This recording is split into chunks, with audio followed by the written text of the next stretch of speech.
Back to news. రాష్ట్ర విభజన నేపథ్యంలో ఎన్ఆర్ఐలు చికాగోలో రౌండ్ టేబుల్ సమావేశం ఏర్పాటు చేశారు. రాష్ట్రం విడిపోవడం వల్ల కలిగే లాభ నష్టాలపై వారు విస్తృతంగా చర్చించారు.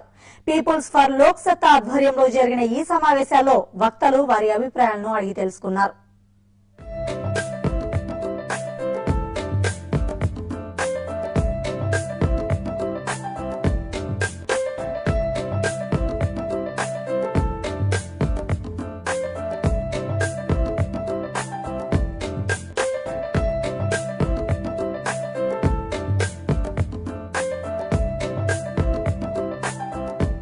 రాష్ట్ర విభజనపై ప్రవాసాంధ్రులు కూడా తమ గళాన్ని వినిపిస్తున్నారు.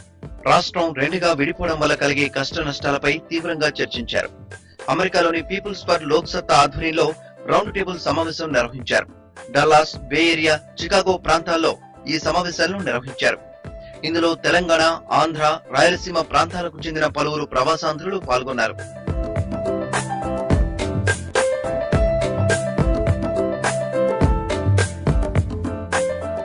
షాంబార్గ్ లో జరిగిన సమావేశంలో రాష్ట్రం సమైక్యంగా ఉండడం వల్ల ప్రయోజనాలపై చర్చించారు. ఈ సమావేశం శ్రీనివాస్ గుళ్లపల్లి, నాగా మెల్లిపూడిల ఆధ్వర్యంలో జరిగిన ఈ సమావేశానికి కమ్యూనిటీ నాయకులు డాక్టర్ చౌదరి జంపాల ముఖ్య అతిథిగా హాజరయ్యారు. రాష్ట్ర విభజనపై ప్రజలకు అవగాహన కల్పించాల్సిన అవసరం ఉందన్నారు. సామాన్యుల అభిప్రాయాలను మంత్రుల బృందానికి తెలియజేయాలని కోరారు.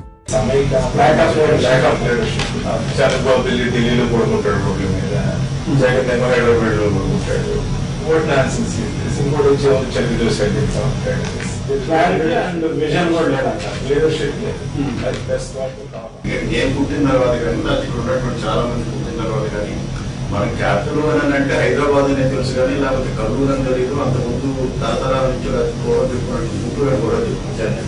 సో ఎమోషనల్ గా పుట్టినప్పటి నుంచి నాకు తెలిసినటువంటి మదర్ ల్యాండ్ హైదరాబాద్ నేను ఎందుకు గుర్తుకోవాలి. అందుకనే 60 రోజుల నుంచి 70 రోజుల నుంచి జరుగుతున్నా కూడా రెండో క్యాపిటల్స్ అనేది చర్చకి రాలేదు. సో అందుకని ఇది తేలకోకుండా బైఫికేషన్ చేయడం అనేటువంటిది కరెక్ట్ కాదు. మన దురదృష్టం ఏంటంటే మన ఏదో ఖర్చు చెప్పుకోవడం నాకైతే మనం పెద్ద ప్రజాస్వామ్య దేశం అని. ప్రజాస్వామ్య దేశం అన్నట్టయితే 10 కోట్ల మంది తెలుగు ప్రజలు ఉన్నటువంటి రాష్ట్రంలో డివిజన్ దానికి ఎంత ఎమోషనల్ తో ముడిపడినటువంటి దానికి ప్రైమ్ మినిస్టర్ కానీ లేకపోతే ప్రైమ్ మినిస్టర్ నడుస్తున్నటువంటి యూపీఏ చైర్పర్సన్ కానీ ఇంకోటి డైరెక్ట్ గా అటెండ్ చేసినటువంటి సిచ్యువేషన్ లేదు. మనం సిటిజన్స్ గా లేకపోతే చదువుకున్న వాళ్ళుగా లేకపోతే కొంచెం జ్ఞానం ఎదుర్కొన్న వాళ్ళుగా మనం డిమాండ్ చేయాల్సినటువంటి ఫస్ట్ డెమోక్రసీని రక్షించుకోవాలనేటువంటిది నాకు అనిపిస్తాం. ఒక హెల్త్ కేర్ హబ్ గా కానీ లేకపోతే ఒక ఎడ్యుకేషన్ ఇన్స్టిట్యూట్స్ కానీ మొత్తం తీసుకెళ్లి ఒకే చోట కేంద్రీకృతం అయితే ఈ రోజు వచ్చిన సమస్య అది. అదే Visakhapatnam, Warangal second grade cities ను కూడా చేసినట్లయితే డీసెంట్రలైజేషన్ అయి ఉన్నట్లయితే లేకపోతే అట్లీస్ట్ ఇప్పటి నుంచి అయినా మనం ఆ దిశగా ఆలోచించినట్లయితే ఫర్దర్ గా ఇంత క్లాష్ పాలసీ ఉందండి. ఏంటంటే when something is developing, other development also kind of congregates there because there is a synergy that happens. మనం ఇప్పుడు ఇలినాయ్ ఎగ్జాంపుల్ తీసుకున్నాం అనుకోండి. Why does everything happen in Chicago and nothing happens in southern Illinois? Why does nothing happen in Decatur? Why does nothing happen in Peoria? Why does nothing happen in Springfield? Why does everything happen in Chicago? It's not even the government putting its resources in Chicago. Things happen in Chicago because there is already a kernel of a business that is there and development begets development. But Hyderabad lo manaku jarigindi entante not only the private resources came to Hyderabad, even the government resources keep on Hyderabad over and over again. Okay, so there is something that the government could have done a little differently, but you can't stop private development from coming to one area and then kind of that area becoming much more stronger day by day.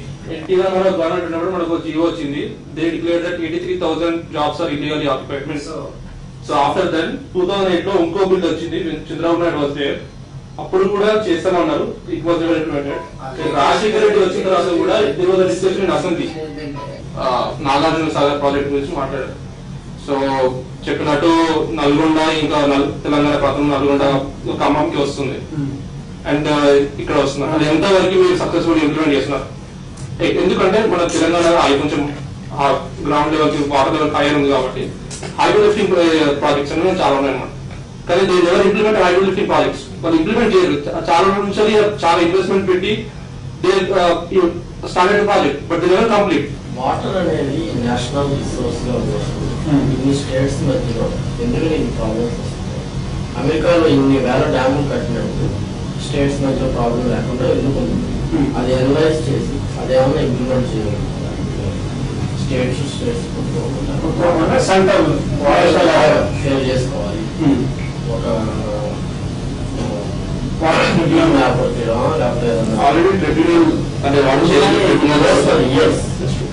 ఉన్న state లో ఇప్పుడున్న తమిళనాడు, కర్ణాటక, కేరళ ఈ states ఉన్న problems it goes for years.